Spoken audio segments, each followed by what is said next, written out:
अस्सलामु अलैकुम वरहमतुल्लाहि वबरकातुहू। बिस्मिल्लाहिर्रहमानिर्रहीम। ये कहानी वहाँ से शुरू होती है जहाँ इंसान को अपनी ताकत पर सबसे ज़्यादा भरोसा होता है और अपने रब से सबसे ज़्यादा गफलत।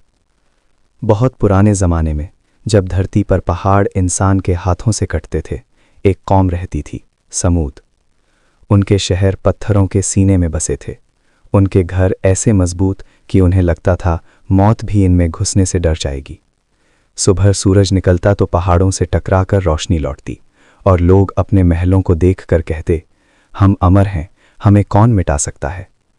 उसी कौम में एक शख्स था, हज़रत सालेह अलैहिस्सलाम। वो उन्हीं में पले बढ़े, उन्हीं गलियों में चले, उन्हीं चेहरों को जानते थे। लोग उन्हें ईमानदार मानते थे, सच्चा कहते थे। लेकिन जब अल्लाह ने उन्हें नबी बनाया तो वही लोग सबसे पहले पलट गए। सालेह अलैहिस्सलाम ने उन्हें डराया नहीं, उन्होंने समझाया। उन्होंने कहा, ऐ मेरी कौम, ये ताकत तुम्हारी नहीं, ये तुम्हारे रब की अमानत है। उसी की इबादत करो, उसी की तरफ लौट आओ। कुछ पल के लिए खामोशी छा गई, लेकिन फिर हंसी गूंजी, घमंड की हंसी। सरदार बोले, अगर तुम सच कहते हो तो कोई निशानी लाओ। और फिर वो दिन आया जब ज़मीन ने खुद गवाही दी। पूरा कबीला पहाड़ के सामने जमा था। हवा रुक गई, पंछी उड़ना भूल गए। अचानक पहाड़ में दरार पड़ी, पत्थर हिले, दिल कांपे, और उसी चट्टान से एक ऊँटनी बाहर आई, जिंदा, खामोश, रौबदार।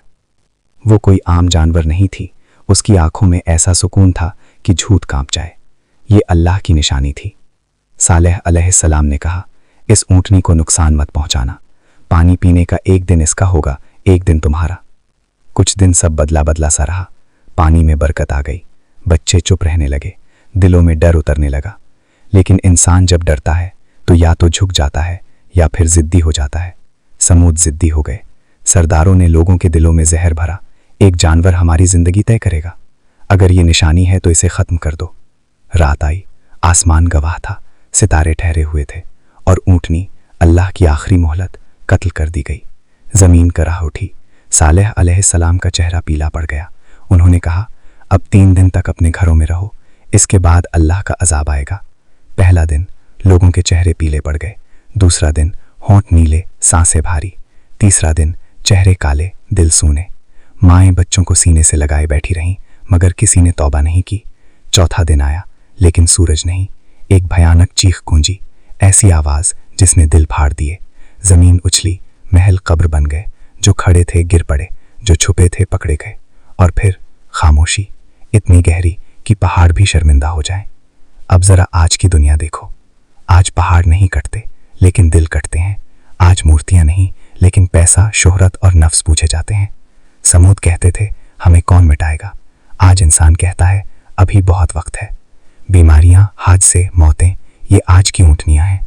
अल्लाह आज भी मोहलत दे रहा है, लेकिन याद रखो, हर छोटा अजाब बड़ी क़यामत की तैयारी है। क़यामत के दिन न महल बचेंगे, न मोबाइल, न लाइक्स, न फॉलोअर्स। सिर्फ एक सवाल होगा, तुम मेरा होकर भी मेरे रास्ते पर क्यों नहीं चला। अगर ये कहानी सुनकर दिल कांप गया है तो समझ लो, ये डर अजाब नहीं, रहमत है। इस चैनल को सब्सक्राइब करो ताकि ऐसी कहानियाँ जो सोए दिलों को जगा दें तुम तक पहुँचती रहें। वीडियो को लाइक करो ताकि ये चेतावनी और दिलों तक पहुँचे, और इसे शेयर करो, क्योंकि हो सकता है किसी के लिए यही आखिरी मोहलत हो। क्योंकि क़यामत अचानक आती है और चेतावनी हमेशा पहले दी जाती है।